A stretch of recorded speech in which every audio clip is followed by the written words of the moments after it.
দেখুন, রক্তের সম্পর্ক থাকলেই সবাই আপন হয় না। বাইরের মানুষের অপমান সহ্য করা যায়, কিন্তু নিজের ঘরের মানুষের, নিজের কাছের মানুষের কষ্ট দেওয়া কথা সহ্য হয় না।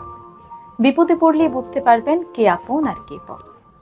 অনেক সময় দেখা যায় আপনি কঠিন বিপদে আছেন, আপনার রক্তের সম্পর্কের যে মানুষগুলো, যাদেরকে আত্মার আত্মীয় বলেন, সেই মানুষরা কেউ আপনার পাশে এসে দাঁড়ায়।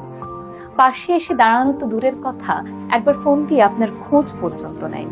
যেখানে চাইলে তারা আপনার সমস্যাটির সমাধান করে দিতে পারত, সেখানে তারা সবাই মিলে আপনাকে অ্যাভয়েড করে গিয়েছে। তারা ভেবেছে আপনার বিপদ কেন তারা নিজেদের ঘাড়ে নেবে। এমন অবস্থায় এমন অনেক মানুষ আছে যারা আপনার রক্তের সম্পর্কের কেউ না, আত্মীয় না, দূরের কেউ, হয়তো বন্ধু কিংবা কয়েকদিনের পরিচয়। সেই মানুষগুলো ছুটে এসে হঠাৎ করেই আপনাকে সাহায্য করেছে। মনে হলো যেন সৃষ্টিকর্তা